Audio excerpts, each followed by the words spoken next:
Atenção, o presente episódio é recheado de spoilers. Did you get a good look? Blue Toyota Camry, it's all I saw.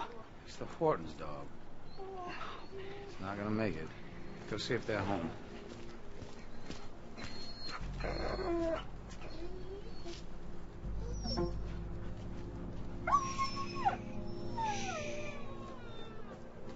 It's okay. There are two kinds of pain. Sort of pain that makes you strong, or useless pain. Sort of pain that's only suffering. I have no patience for useless things. Moments like this require someone who will act. Do the unpleasant thing, the necessary thing.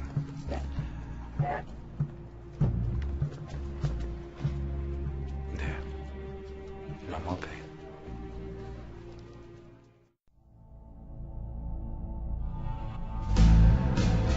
Sejam bem-vindos finalmente a mais um novo episódio do podcast Botecando. Depois de meses na promessa, nós gravamos um e não foi ao ar. Hoje nós vamos falar sobre uma das séries mais legais produzidas pela Netflix, que se chama House of Cards. Meu nome é Gustavo NR, eu tenho a ilustre presença de Balai. Boa noite, pessoal, boa tarde, bom dia, tanto faz. E eu bato na mesa que nem o Frank. Ah, o cara roubou minha entrada, velho, que desgraçado. E quem perdeu a entrada é o Brenner. It's all going according to the plan. House of Cards é a série que todo mundo gostou aqui, né, acredito eu. Sim, pra mim é melhor que Breaking Bad até. E House of Cards é uma das séries que mais me surpreendeu, pelo menos, porque eu não esperava absolutamente nada. Apesar do Kevin Spacey ser um baita de um ator, eu não pensei que a Netflix ia trazer uma série tão boa. Porque o que eu tinha como base era aquela série Orange is the New Black, que é mais ou menos, né? Eu tava pensando que a série ia ser meio que um House do Congresso, e de certa forma ela não escapa muito disso. Porque eu acho que um grande problema das séries desse tipo é que ela é muito voltada ao personagem principal, e isso perde a personalidade dos outros personagens, e eu acho que isso é muito fraco. Vamos por o próprio House, tu pensa, o que o House vai aprontar hoje? E a House of Cards não deixa de ser isso, de certa forma. Só que o personagem do Kevin Spacey, ele é tão carismático, ele é tão inteligente, e não é de uma forma um pouco exagerada e muito do House, que tu fica muito voltado pra história. E eu acho que isso é uma coisa muito interessante do House of Cards. O que me surpreende um pouco, assim, do House of Cards é que a gente acaba meio que torcendo pra um político filho da puta, que faz várias coisas que são polêmicas ou discutíveis, como, por exemplo, matar duas pessoas, por exemplo. É bastante discutível algumas ações que ele toma dentro ali da história dele. Sim, sim. Tá, mas pra quem não conhece House of Cards, como é que a gente poderia definir, assim, a série? Uma mistura de Breaking Bad, House no Congresso dos Estados Unidos. A história começa o seguinte, começa no fim de 2012, quando é eleito o novo presidente dos Estados Unidos. O presidente, qual é o nome dele? Walker. Walter? É o piso, valeu lá.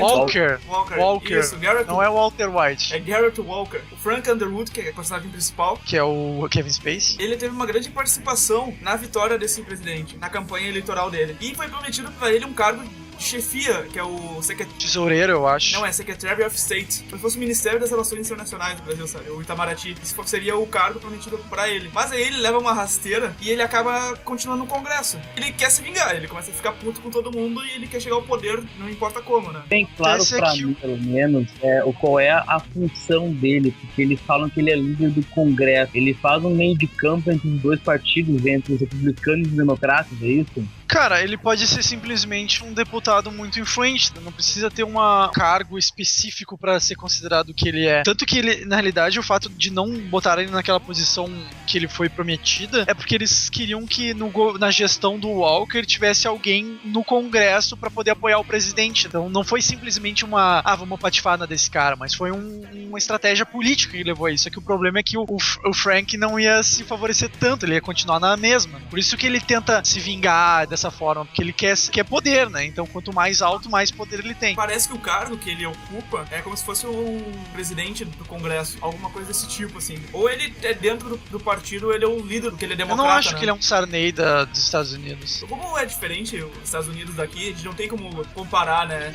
Na verdade deve ter, mas eu não sei como comparar.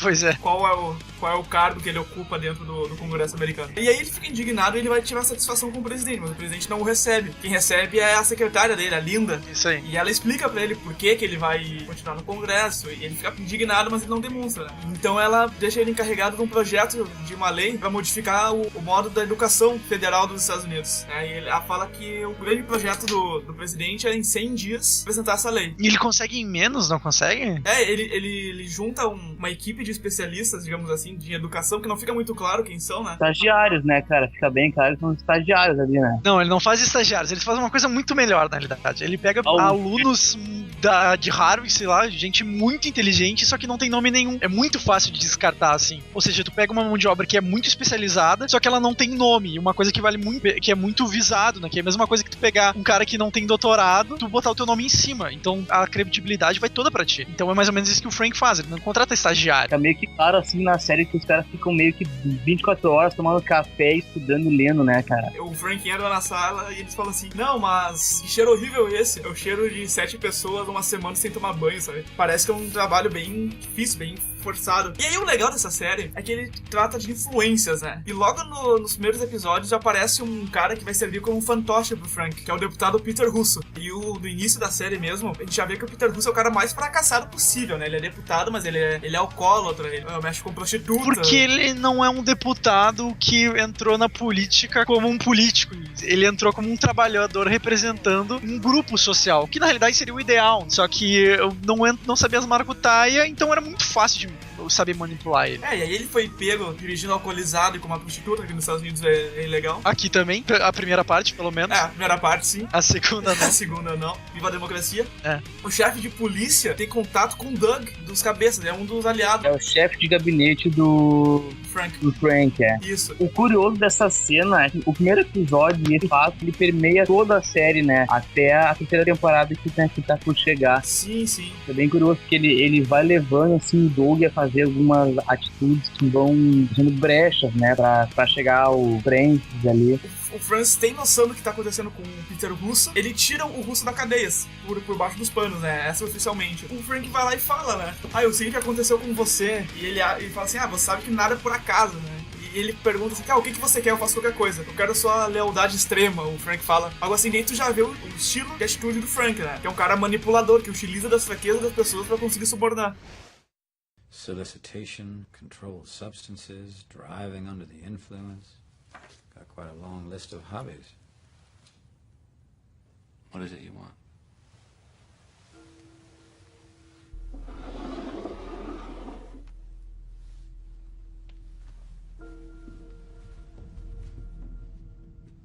Your absolute, unquestioning loyalty. Always. Do not misunderstand what I mean by loyalty. Anything. Name it, Frank. You seem far too relaxed. I'm not. You shouldn't be. Pois é, e isso é uma coisa de primeiro episódio, que eles jogaram muito na tua cara isso, e uma coisa que muda durante a série. Tá muito forte essa questão de que ele manda nas pessoas, como depois, durante a série, ele manda nas pessoas sem tu nem mesmo perceber. Se bem que ele fala pra ti, mas sempre tem um plano maior que tu não vai conhecer, né? Isso é uma coisa muito foda. E ele fala pra ti de um jeito muito legal, né? Porque ele quebra a quarta parede, ele olha pra ti, é como se tu fosse a consciência dele, digamos assim. Sim. Fosse uma outra pessoa dentro da cabeça dele. Que o que acontece, o telespectador é um participante da série. Isso é muito foda, que eu acho que eu não vi nenhuma série, na realidade. Talvez algum filme mostre um personagem falando contigo, mas nunca é uma coisa tão forte como tu na série. Tanto que na segunda temporada, quando ele não fala nada o episódio inteiro, e quando ele faz o merdeiro lá, que eu não sei se dá pra falar agora, pensa, puta que pariu, eu não acredito que ele fez isso. Termina o episódio, ele olha assim pra ti e fala, vocês acharam que eu esqueci de vocês? Uhum. Vocês gostariam que eu tivesse esquecido vocês? Primeiro episódio da segunda temporada. É muito foda isso aí, porque tipo, tu pensa, puta que pariu, o cara tá me intimando, tá? O cara tá te ameaçando de certa forma, e é muito bom isso. O personagem tá vivo falando contigo na hora. Isso é muito bem feito da série, uma característica excelente que ela tem. E uma coisa legal também, que não é só o Frank, né, que é um personagem forte. Outro que eu gosto muito é a esposa dele, a Claire. Que vocês conhecem os outros filmes que ela participou? Não vi. Mas esse filme não me é estranho. Ela apareceu no Forrest Gump, ela é a mulher do Forrest Gump. Ah, é? E tá ligado aquele filme que é medieval, My Name is Inigo Montoya, uma coisa assim? Ah. Ela é a princesa. Ah, E se tu vê umas fotos dela antigamente, ela é muito diferente, cara. Procurem o nome dela, Robin Wright. A problema principal dela no início, pelo menos, é que ela vê que ela tá ficando velha. Não sei se vocês conseguem perceber isso, né? Porque ela vai correr e ela vai lá no cemitério e ela fica com medo de entrar no cemitério. Ela é xingada por correr lá. Vocês lembram por que ela ela tem uma ONG, né? Uma ONG de sustentabilidade, uma Water Clean, acho que é o nome. Cara, Tinha que cortar custos, eu acho, né? Isso aí foi uma forma de... Ela, na realidade, no começo parece que ela faz isso só de pau no cu, né? Mas depois ela meio que dá uma reclamadinha, que ela, pô, eu cortei meus gastos pra ti, né? Quando que tu vai cortar teus gastos pra mim? Ela tem essa discussõezinha de casal com o Frank uma hora. Boa parte da doação, do dinheiro que vem de doação, vem da empresa que tem aquele lobista, o Raimi, o negão. É Suncorp o nome da empresa. É, eu tô com medo de falar que é a empresa do Lex Luthor, né? O Lex Corp. Essa empresa, ela joga com dinheiro, né? Ela apoia financeiramente um partido ou outro, dependendo dos seus interesses. A impressão que eu tive disso, na realidade, que é uma empresa de sonegação, né? Que tu, quer dizer, tu faz doações com dinheiro partidário pra tu poder, sei lá, não pagar imposto e tal. Não sei se os Estados Unidos fazem isso que nem o Brasil, né? Que quando tu doa tanto dinheiro, tu não paga certos impostos, né? Eu acho que meio que era essa a função da empresa dela, né? A série não deixa bem explícito isso, mas também pareceu pra mim que eles não chegam a falar muito dessa empresa ou da função do Remy, né? Fica meio que subentendido. Do Remy não, eu tô falando da empresa da mulher dele. O Remy é uma multinacional que, sei lá o que. Eu falo a empresa dela, que é de doações. Tu acha que a empresa dela serve pra lavar dinheiro? Não é bem lavar dinheiro, mas essa questão de tu ter uma doação pra tu ter certas isenções de impostos, tá ligado? Essa é a impressão que eu tive, na real. Eu não percebi isso. O que eu pensei realmente, a minha análise é que essa empresa ela utiliza dessa influência, desse apoio financeiro a interesses próprios, né? Uma votação, apoia financeiramente alguns partidos, ou melhor, alguns políticos. Desse apoio ela consegue retirar vantagens, diminuição de impostos ou algo do tipo. Mas essa aí, na realidade, seria, pra mim, é a empresa do X-Corp, LexCorp. Mas o Francis, ele se usa dessa influência da empresa da Claire, né? Tem um episódio que eles fazem um jantar beneficente em protesto, agora não lembro de quem, eles levam comida lá pro pessoal e desmascaram toda a armação por trás daquele burado lá. É que, na realidade, aqui, ó, essa janta foi feita pra arrecadação de fundos pra apoio de campanha. Não, a gente tá confundindo coisas. Foi assim, ó, Frank queria aprovar essa lei, ele consegue fazer a lei antes dos 100 dias, só que ele precisa negociar com os sindicatos. Isso, e aí tem o sindicato dos professores. Então o que acontece? O sindicato dos professores, ele não apoia alguma medida que vai ser implementada por essa lei. Então eles começam a fazer greve. E uma grande parte do início da série é o Frank tentando conseguir a confiança do presidente pra terminar com a greve e aprovar a lei. Sim. E esse jantar beneficente que a Claire perdeu esse apoio financeiro da Suncorp, por isso que ela teve que demitir essa quantidade de... Metade da equipe dela, ela teve que demitir porque ela perdeu 1,5 milhão, eu acho, uma coisa assim. Então ela precisou investir nesse jantar beneficente. Então os professores utilizaram esse jantar pra protestar. Era um hotel que o dono era parceiro de um dos professores lá do sindicato ou alguma coisa assim, né? Exato. Então a Claire, ela pegou os alimentos que ela tinha e deu pro pessoal que tava protestando. Então meio que quebrou essa... Aquele negão lá já ajudou eles, né? O lá das... Freddy. Isso, Freddy. Foi ele quem ajudou lá. Isso, eu digo pra vocês. Eu tenho uma vontade enorme de comer aquelas costeletas. Eu tenho uma vontade de ter a voz do cara, né, velho? Porque puta que pariu, o cara fala muito... O cara é um cantor de jazz, velho, das antigas. O Freddy, pro pessoal que nunca viu a série, ele é dono de um restaurante muito chinelão, assim, na parte mais pobre de Washington. E o Frank, ele sempre vai lá, há mais de 20 anos. Ele gosta da comida simples do Fred. Então ele aparece várias vezes. Ele aparece nesse jantar beneficente, ele aparece servindo o presidente, né? E é bem interessante essa relação que ele tem com o Fred. O que o Frank diz que gosta dele é porque muitas coisas na vida ou no mundo, as pessoas tentam manter as aparências, mesmo não tendo a realidade e tentando se atualizar pra manter as aparências. E o Fred não. O Fred é um cara que mora na gueto e vende costela, e é muito chinelão, mas ele é o que ele faz e ele não quer mentir isso pra ninguém, tá ligado? Então o Frank sempre gostou muito disso, porque ele não precisa mudar pra agradar os outros, ele é o jeito que ele é. Porque de falsidade ele já tem no Congresso, né? Ele trabalha exatamente. Acho que é o único lugar que o Frank consegue ser um pouco mais ele mesmo. É, mais ou menos. Pra mim, um lugar que o Frank consegue ser ele mesmo é naquele episódio da segunda temporada, onde ele encontra os colegas dele da faculdade.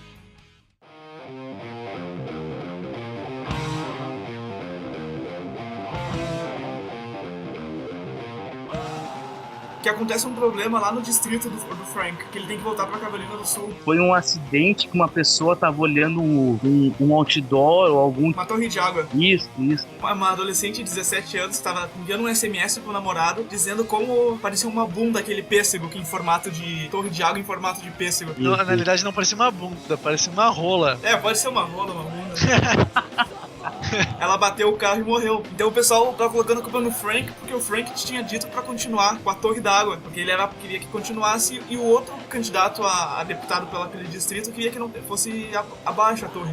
Uma coisa muito interessante desse episódio, na realidade, é como ele consegue convencer as pessoas entendendo como elas funcionam. Porque ele vai num lugar que é muito religioso e o pessoal já não acredita no governo, porque eles são do interior, não acreditam em pessoas da cidade grande. Então o Frank usa tudo isso contra elas, e é de uma forma espetacular o discurso que ele fala. Ele fala sobre... ele consegue criticar Deus dentro de uma igreja e os caras gostam do que ele fala, tá ligado? É genial. E é muito legal quando ele vai falando o discurso dele, ele vai contando a verdade pra ti, o telespectador, que não é verdade. Quando ele fala, meu pai sempre foi um cara honrado, que ia pra igreja todos os dias. Aí ele olha assim pra ti e diz, não, na realidade meu pai era um bêbado que tava em depressão que se matou. No. You know what no one wants to talk about? Hate. I know all about hate. It starts in your gut, deep down here, where it stirs and churns, and then it rises. Hate rises fast and volcanic. It erupts hot on the breath. Your eyes go wide with fire. You clench your teeth so hard you think they'll shatter. I hate you, God! I hate you! Oh, don't tell me you haven't said those words before. I know you have. We all have. If you've ever felt soul-crushing loss. There are two parents with us today who know that pain. The most terrible hurt of all. Losing a child before her time. If Dean and Leanne were to stand up right now and scream those awful words of hate, could we blame them? I couldn't. At least their hatred I can understand. I can grasp it. But God's wantonness, His cruelty, I can't even begin to...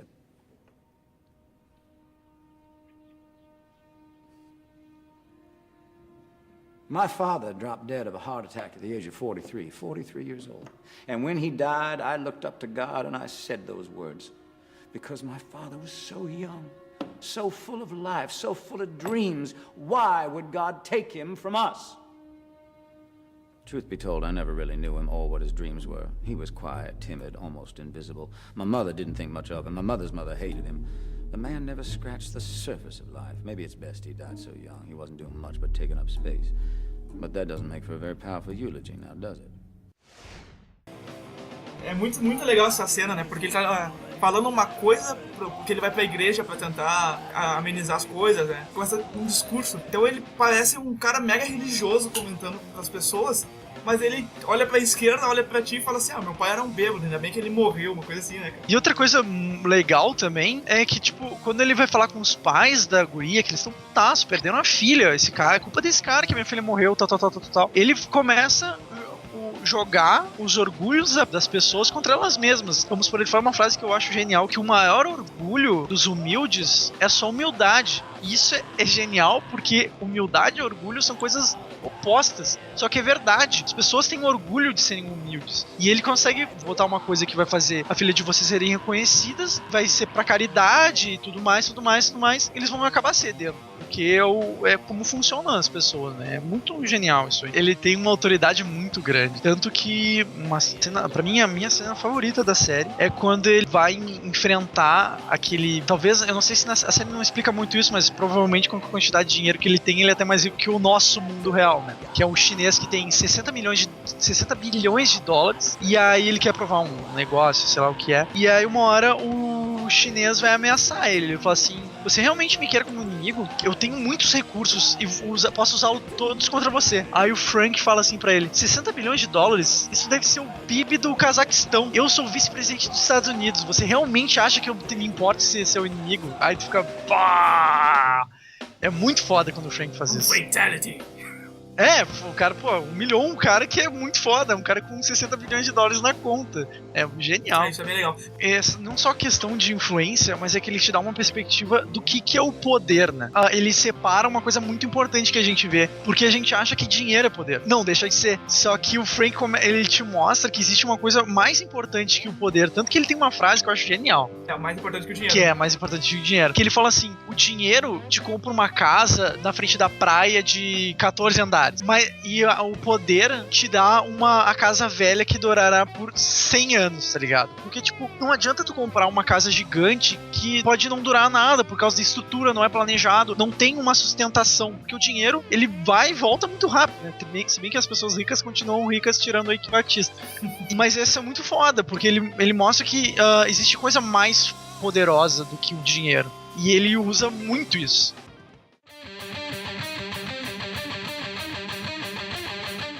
Mas uma coisa que nós não comentamos ainda, que é a Zoe, que é a jornalista. Ela aparece no primeiro episódio. A Zoe, ela trabalha num jornal mediano de Washington, que cobre os acontecimentos da Casa Branca, e ela aceita um convite e vai num concerto de música, junto com um cara que a gente não conhece. E o Frank tá naquele mesmo concerto. E um fotógrafo tirou uma foto do Frank olhando pra bunda da Zoe. Pra mim, isso aí foi imitando essas questões do Obama olhando os rabos alheios.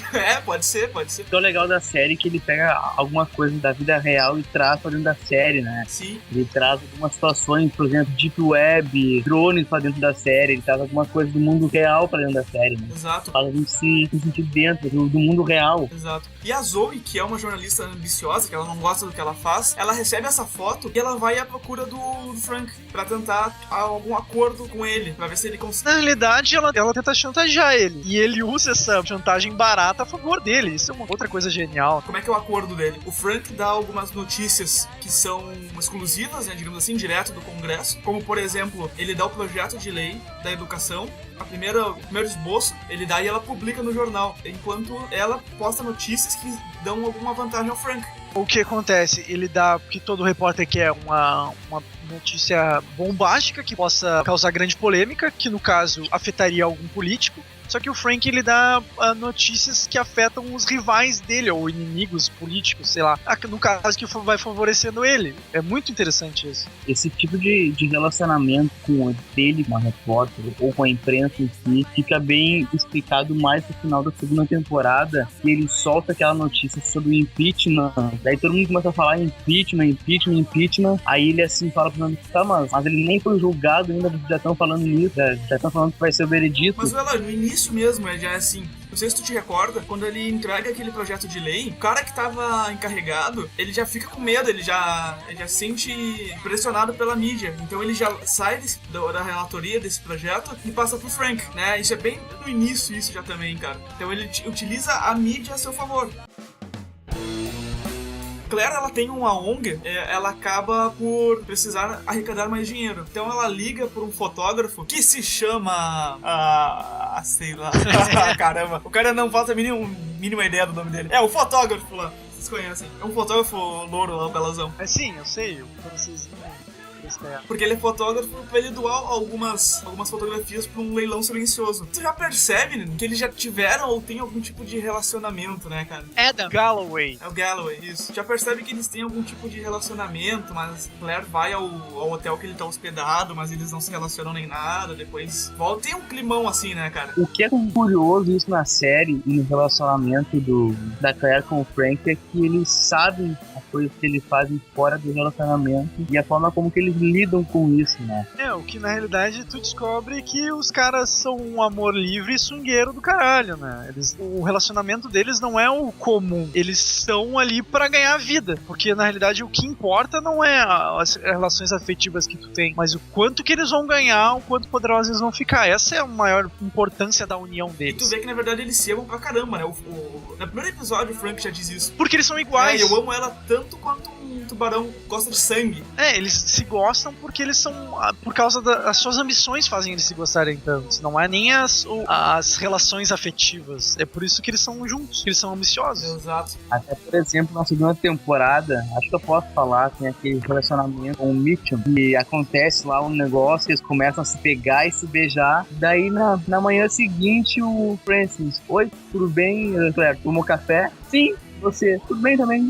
Então tá. Como se nada tivesse acontecido. Porra, você acabaram de ter um swing gay com segurança de você. Como é que pode? Eles tratam disso de uma forma bem natural, assim, né? Que é o interessante da série, porque eles tratam o pessoal homossexual, o pessoal bissexual de uma forma extremamente natural, não tem absolutamente nada de especial, né, cara? Não tem nenhum ato polêmico, eles não são estereotipados. Não, cara, não. Tem até aquele hacker lá que não sei se ele é hétero, se ele é homossexual, mas ele tem um perfil muito curioso, assim, que eu acho que podia ser explorado um pouco mais dentro da série. Eu detesto ele, cara. Ele é muito chato. Eu acho ele muito chato. Cara, eu acho ele muito foda, velho. Qualquer série que ele aparece, eu acho ele foda. Esse ator, ele já fez essas séries de policial aleatório da Globo. Não sei, eu gosto muito dele, né?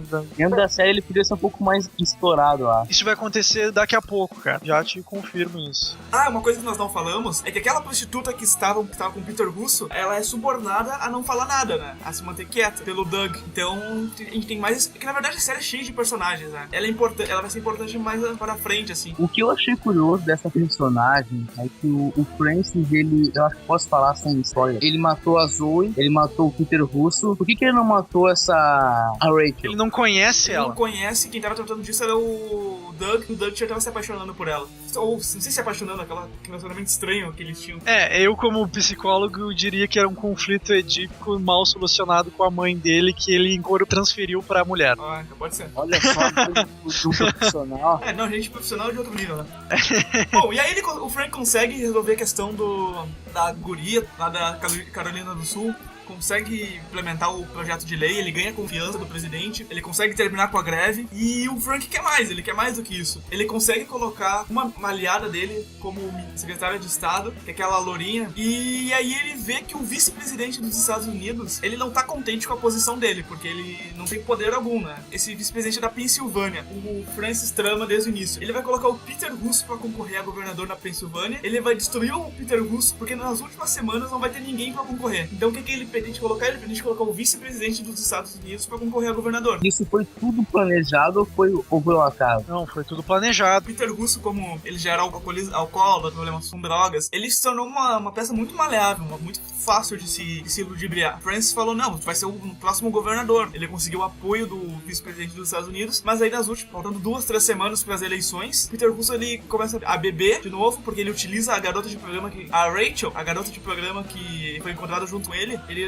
ludibria ele, faz ele beber, ele faz ele perder uma entrevista importante na rádio, e ele começa a se desesperar, se tranca no quarto, bebe pra caramba, sai de casa, daí o Doug encontra o Peter Russo, liga pro Frank leva ele pra casa, bota ele dentro do carro, liga o carro, fecha a garagem e ele matou o Peter. Com gás, não é? Com gás que sai do carburador do carro. Então parece que foi um suicídio, porque todo mundo já acompanha a situação do Peter, pensa, não, os caras se matou, ele entrou em depressão, algo do gênero, mas que alguém poderia ter matado. Então o que acontece? O vice-presidente dos Estados Unidos, ele vendo que o estado dele da Pensilvânia vão eleger algum republicano e não democrata, o Frank meio que arquiteta um plano para que o vice-presidente saia da vice-presidência e vá concorrer ao governo daquele estado. E o mais interessante, não sei se vocês se recordam, o Frank fala que seria uma boa ideia o vice-presidente se candidatar no presidente dos Estados Unidos, e eles não sabem que o Frank conversou com os dois, sabe? Parece que o Frank conversou com um e essa pessoa que teve a autoridade pra poder questionar isso, sabe? O Frank, ele fica como uma pessoa que não tem importância nenhuma, na verdade o plano e a ideia foi dele. Ele não admite necessariamente que ele quer, né? Ele fica meio se fazendo de, não, talvez for a vontade do presidente. Ele sempre quer bancar o leal, né, cara? Eu não entendi o que tu quer dizer em relação ao Peter Russo ou depois? Não, o presidente, ele tem que escolher um novo vice, né? E o Frank, ele nunca diz que ele quer ser o vice. Ele sempre dá algumas sugestões que não são boas. Às vezes justamente ele fala pra não escolher ele como uma forma de tentar fazer o cara escolher ele. Isso. Ele até vai na casa lá do cara aquele, achando que é pra ele convencer a esse velho ser o vice. Acaba sendo o contrário. Exato, o presidente, ele fala assim, eu tenho a intenção de colocar na vice-presidência o Tusk. O Raymond Tusk, que é o bilionário. Precisava de alguém pra convencer o Raymond. O presidente manda o Frank. Só que na verdade é justamente o oposto, como ela disse, né? O Tusk acaba meio que se fazendo, fugindo da conversa, né? Daí chega um momento assim que eles estão conversando e o Frank se toca, que é pra ele ser o vice. O Frank se toca, porque o Doug, ele dá uma informação que existiam várias outras reuniões entre o presidente e o Tusk. Então ele meio que fala, os dois são amigos, ele tá querendo saber se eu sou apto ao cargo. Só que o Tusk, ele não é criatura boa também, né? Ele diz que vai dar o apoio ao Frank se o Frank der apoio a ele na questão energética. O Frank fala que esse cara é um inimigo muito forte, porque ele sabe diferenciar o poder do dinheiro. Então é por isso que ele tem uma influência tanto grande pelo presidente, que ele de certa forma era um mentor do presidente, pra se favorecer com ter um acordo com o presidente da república, né? Porque o Tusk, ele fez sua fortuna com o ramo energético. Então ele queria a redução do imposto de um como é que se diz? De um elemento, que eu não sei qual é o nome. Samário, não é? Samário. É algo do tipo, que era mais caro, era muito caro importar. E a China tava começando a ganhar espaço no mercado. E o Frank, ele fala exatamente, ele fala mais ou menos assim. Ele não vai ser capacho, ele não vai ser peão do Tusk. Eles podem ser aliados, né? E aí ele começa a escrutizar o cara de uma maneira impressionante, né? Que parece uma birra, mas na realidade é um planejamento político. E aí chegamos no fim da temporada, e o Frank, ele tá fazendo o juramento pra tomar posse como vice-presidente. E aí tem aquela frase, né, Breno, que tu falou? Que a democracia é superestimada. Enquanto isso, os repórteres lá estão tentando desmascarar o Frank, né, sobre a morte do Peter Russo. Bem lembrado, né? A Zoe e o Lucas, e mais a outra. E mais a Janine. Mas a Janine estão querendo investigar o que aconteceu com o Peter Russo, se realmente foi suicídio. Então elas conseguem encontrar traços da Rachel, que foi a prostituta encontrada junto com o Peter. Eles encontram que Peter estava no lado do Carone, não no motorista. E eles começam a ver as ligações que acontecem, né? Começam a relacionar o Frank com isso. E o Frank começa a perceber que é um risco ter a Zoe por perto. E no início da segunda temporada, eles se encontram, né? Primeiro episódio, não é? Primeiro episódio, o Frank, ele pede pra Zoe pra deletar todas as mensagens e histórico do celular dela.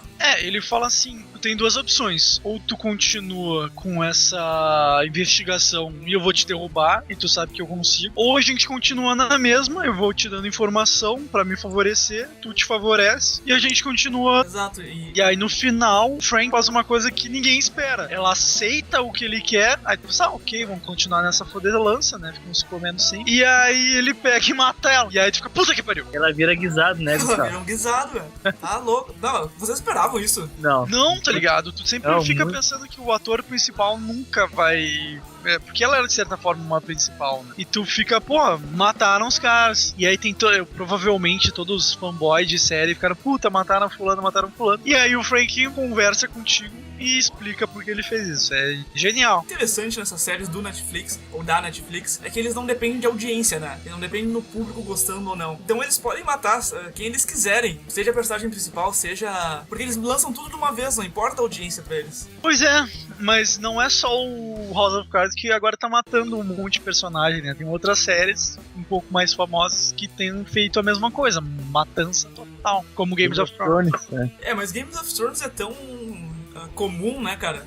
Que eu acho que até parou de ser um diferencial da série. Porque House of Cards realmente não esperava isso. Não esperava que ele fosse ter aquela reação. Até porque a Zoe tava concordando com tudo. De fato. Mas é uma surpresa. Assim como o Casamento Vermelho da Games of Thrones. Mas não morre tão pouca gente assim na série, se tu for pensar. Morre o Russo, morre o China, morre a Zoe, morre o Doug. 4 personagens, de certa forma, tirando o chinês, importantes. Bom, e aí quando tu pensa que o cara não vai querer fazer mais nada, que ele vai... Eu, pelo menos, não pensei que ele fosse querer ocupar o cargo de presidente. Pensei, ele vai parar por aí e vamos ver o que vai dar. passa a segunda temporada inteira praticamente tramando como é que ele vai se transformar em vice-presidente. Ele coloca a Jack Sharp no lugar dele. Pra continuar tendo um apoio no Congresso tangencial à candidatura do presidente, que no caso ela vai virando. Ela começou como uma marionete. Pra mim, ela vai se transformar numa rival, que é muito interessante também. Estão dando uma maior importância pra essa personagem, que ela era totalmente aleatória. Ela entrou meio assim, muito rápido, né? A gente nem tinha visto ela na primeira temporada. E aí a gente descobre que ela é mais militar. Uma coisa que eu achei bem aleatória, na real, dessa questão de pós-trauma, de guerra, mas provavelmente eles vão fazer isso pra criar um conflito futuro. Eu acho que quando ela começar a atacar o Frank vai usar isso contra ela. Até ela admite pra ele que ela já matou várias pessoas e se culpa por isso, né? Ela faz aquela tatuagem cada dia mais... Cada vez maior. Cada vez maior por causa de culpa e algo assim, né? E uma parte bem interessante da segunda temporada, que é a Claire fica mais em evidência quando fala do estupro. E eu acho que a segunda temporada, ela abriu um lado mais emotivo da Claire, porque tu sempre achou que ela era a bitch, a mulher do Frank, que era sem coração, era fria. E aí mostra um pouco dessa questão, ela fica em dúvida sobre o relacionamento que ela tem com o Frank e o amante dela. Porque o Frank pode disponibilizar as metas que ela tem de vida, mas ele não vai dar esse amorzinho platônico, enquanto o namoradinho, o amante, pode dar. Eles mostram um pouco mais esse lado dela, né? Tanto que essas questões que ela sofreu abuso quando era um pouco mais nova. Então eles tentaram dar mais emoção pra esse personagem, que ele não tinha tanto antes. Ela só era um pouco confusa, assim, aleatória, mais ou menos. Da mesma forma que tentaram dar uma emoção pra ela, logo mais adiante, quando ela vai conversar com o fotógrafo lá, ela fala assim, ou tu faz como o que eu mando, ou eu te destruo. Da mesma forma que colocaram um sentimento nela, tiraram assim com um piscar de olhos, né? Porque ela foi muito fria nesse momento. Porque o que aconteceu?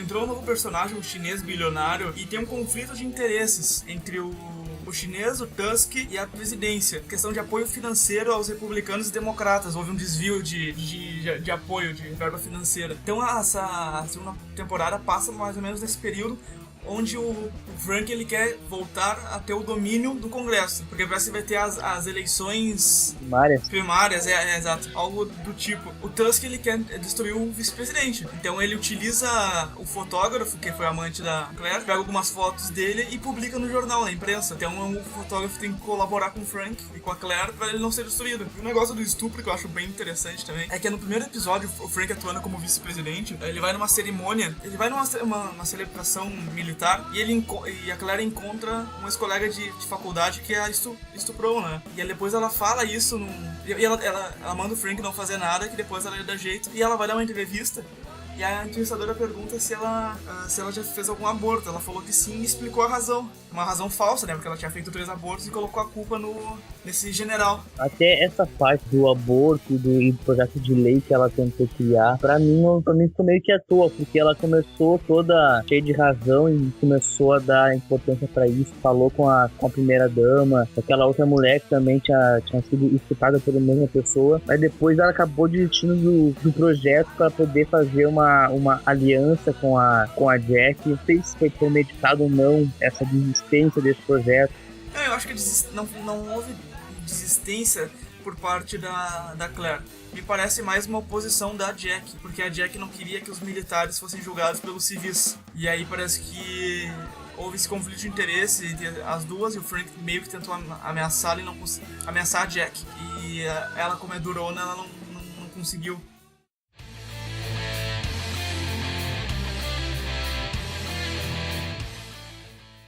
O Lucas e a Janine, eles ficam desesperados quando a Zoe morre, né, cara? Eles ficam loucos e a Janine fica com muito medo. Ela pega e vai pra casa da mãe, ela some. Mas o Lucas, ele começa a investigar. Ele vê que tem alguma coisa muito estranha nessa morte dela. A Janine, ela vê que o cara era muito perigoso e ele tinha recurso pra lidar com eles com muita facilidade. E o Lucas, ele meio que fica obcecado com isso aí. E começa a procurar os meios mais sombrios, no caso seria Deep Web, pra conseguir alguma coisa contra o Frank, né? Então essa fica cruzada dele contra, né? Que ele faz tudo que for possível pra poder derrubar o Frank e provar que ele fez alguma coisa. E o hacker que ele procura é um cara que já tem contato com a CIA. Ele é meio que uma ratoeira, digamos assim. Ele vai atraindo a pessoa que quer praticar algum crime, delata pra CIA. Então o Lucas acaba indo preso. E uma coisa que eu acho muito engraçada, que o Lucas, ele contacta o hacker, e depois esse hacker envia um iPad pra ele. Não sei se você lembra disso. Sim, o que tem? O hacker, ele pede pro Lucas colocar o dedo na câmera do iPad pra ele fazer o escaneamento da digital. E o caralho, meu Deus, essa porra desse iPad é uma merda aquela câmera, não funciona. Mas não precisa nem ser da câmera, tem iPad que tu só bota o dedo na tela e ele já faz mas isso. Aquele iPad não tem isso, cara. Ele usa a câmera do iPad e bota o dedo. É muito bizarro. Eu fiquei triste pelo Lucas. Eu fiquei triste. Porque ele se fudeu por causa de mulher, né, cara? Vamos combinar, né? Quando isso não acontece, né, meu? Pá, eu fiquei com pena dele, todo mundo abandonou ele, sabe? Até ele tá meio chorando, ele fala assim, ele vai ficar realmente impune, né? E a Janine fala, vai ficar mesmo. Porque realmente não tinha provas, parece que foi o crime perfeito, né? Crime perfeito não deixa suspeito, cara. E mesmo assim eu não fico com ódio do Frank. Diferente dele, do Walter White, que o Walter White vai virando o vilão da série. E o Frank sempre foi. Não tem ninguém pior do que ele. E eu não sei se essa questão de não ter problema com ele, eu acho estranho. E de fato ele é o personagem principal. Pode ter o Tusk, um novo personagem que vai vir. Quem faz as piores coisas que acontecem na série é ele. Isso é uma coisa interessante, na realidade. O que me incomoda nessa série é eu ter que torcer pro Frank, porque apesar de fazer muita coisa errada, ele é carismático, tudo que pareça. Aí o Frank, ele começa a armar suas altas confusões pra se transformar no presidente dos Estados Unidos, né, cara? Ele quer porque quer tirar o presidente do cargo dele. E ele consegue armar uma confusão incrível que aí eu acho que ele foi muito exagerado. Rapidinho, cara, tu tá narrando o House of Cards como uma sessão da tarde, velho. Cara, é que muitos... Não, para pensar, é muito esdrúxulo que o Frank faz. E o jeito que o presidente sai. Eu acho que a forma de como ele vira vice-presidente é muito mais real do que a forma que ele vira presidente. Eu acho que foi muitas traminhas e muito altas confusões do que o vice-presidente. O vice-presidente realmente pegaram de surpresa. O cara fez uma parada, ele virou o jogo de uma forma muito boa. Quando foi pra presidência, foi muito... Derrubaram ele e ele mandou uma cartinha pra conscientizar o cara. E na real, é muito babaca tu ser um presidente e tu perder o teu cargo porque o cara te convenceu emocionalmente, sabe? Isso é totalmente diferente do que é a realidade, né? Não foi bem uma jogada política, foi uma jogada sentimental. Esse presidente da série, digamos que ele é um bundão, né? Porque ele não se impôs nessas decisões, ele não tem firme, ele confia em muita gente, ele é muito suscetível à opinião alheia, né, cara? E aí, estranho porque o cara, ele ficou com medo de sofrer um processo de impeachment, porque o Tusk falou que ele sabia das confusões, do desvio de dinheiro que o chinês e eles estavam armando. Se o cara sabe que é inocente, mesmo com 9% ou menos de 10% de popularidade, o cara, ele vai ficar até o fim, ele vai provar que ele é inocente. Não é porque um cara disse que tá comprovado que ele sabia. Me pareceu muito forçado. Eu acho aquela cena que ele escreve a carta dizendo que ele é o culpado, né, por tudo que tá acontecendo, que o presidente não sabia de nada. Se o presidente fosse um pouquinho mais esperto, ele assinava aquela carta e mandava lá pra procuradora aquela. Ninguém é tão bonzinho assim, sabe? Pois é. Exatamente. Pra mim, aquilo ali foi realmente muito forçado. Bem que a série já tinha que terminar, né? No 13º episódio, então... E ela acabou, apesar de ser meio estranho, essa forma que acabou, ela termina de um jeito que eu achei genial. É tipo que nem quando termina um trailer de filme que é aquele PAM! Que foi um simples gesto que o Frank sempre faz a série inteira, né? Foi genial. Que é o famoso... Então o Frank, a série termina e o Frank vira presidente dos Estados Unidos. E ele resolve assuntos de relações internacionais, porque tava uma iminência de guerra. Ah, é? Vocês não lembram? Os navios entre a China e os Estados Unidos. Não, é que assim, tem uns navios que estão chegando perto do território de Taiwan. Não é nem da China nem do Japão ou algo assim. Os chineses estão se aproximando desses navios pra tentar se proteger. Daí o presidente também manda os seus, né? Daí tem um conflito aí de que ninguém sabe de quem é aqueles navios lá. E aí o Frank, ele extradita o chinês pra China e resolve esse conflito e tudo mais, e o cara, tipo, sai muito por cima. O final realmente é muito impactante. Sim, sendo que o próprio o Garrett podia ter feito isso, né? Podia ter resolvido simples. Manda o cara de volta e resolve toda a parada, por isso, né? que eu acho que ele é um baita de um bundão. Eu não gosto dele. Não gostei daquele presidente.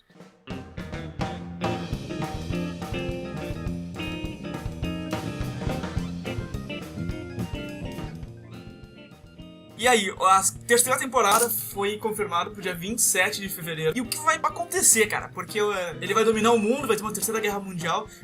Porque eu acho que ele só tem a cair, cara. Só pode cair. Eu tenho a impressão que vai ser o final da terceira temporada da série, vai ser na terceira, ou vai ser a caminhada para a queda, e aí vai terminar na quarta. Não acho que vai passar disso, que é uma coisa que eu espero, na realidade. Quando uma série fica muito longa, ela vai terminar muito mal. E eu acho que o calcanhar de Aquiles do Frank Underwood vai ser o hacker. Ele assumiu um poder mágico de informação. Eu acho que isso vai ser o que vai atingir o Frank primeiro, e aí vai ser um efeito dominó, né? Eu acho que o Tusk vai tentar de qualquer forma. Mas o Tusk vai estar na prisão, cara. Bom, mas ele tem recursos, cara. Ele tem contato.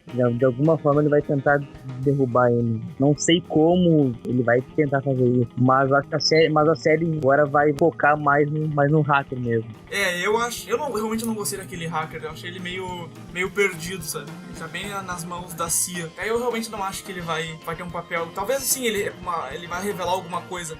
Mas eu acho que o arqui-rival do Frank vai ser a Jack, que ocupa o cargo que ele antes ocupava. É que ela ficou meio cética quanto a proposta que o Frank fez a ela de derrubar o presidente. Eu acho que ali eles criaram uma inimizade já. Ou eles vão partir por um conflito internacional. Vai colocar uma Rússia e vai ter que ter um conflito muito grande, maior que os Estados Unidos. E aí ele vai dominar a Rússia, o mundo, e vai ser imperador da Terra.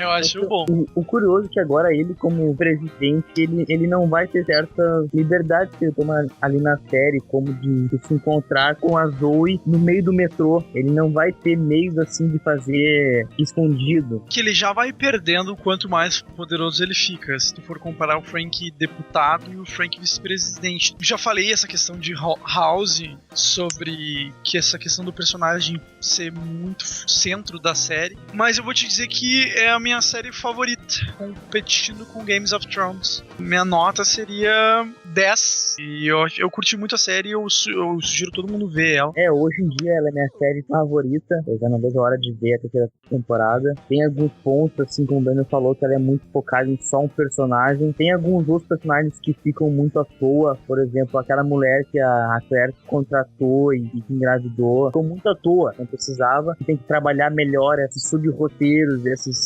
personagens secundários, pode trabalhar um pouco melhor. Porque a série podia ter mais episódios, uma temporada. Eu sei que hoje em dia é mais comum a série ter menos episódios, mas eu acho que ela podia se estender um pouco mais, e às vezes parece que uma coisa ou outra parece que se resolve muito rápido, mas no geral a série é muito boa, recomendo muito assistir. A média é 10 pra ela. Eu concordo com a maioria da posição de vocês, assim, mas eu ainda acho que a série não tem só um personagem. A Claire é um personagem muito forte, e na segunda temporada ela é muito mais explorada. Espero que ela seja mais explorada na terceira. Então esse núcleo da família Underwood, eu acho que é o que vale a série. Eu gosto muito da parte da exploração da sexualidade, muito aberta, que eu acho que é uma série que na TV aberta, ou melhor, na TV não teria um menor espaço, né? Que tem vários pontos positivos. Tem os negativos também, como o Eloy falou, que são aqueles personagens nem secundários, mas terciários, como a mulher grávida, que nem sei o nome. Algumas tramas, assim, que realmente não me importam. Mas, no geral, a série é muito boa e eu espero que ela não degringole pra terceira, que vire uma maluquice. Eu dou nota... Eu não dou 10 porque não é perfeita, eu dou 9.7.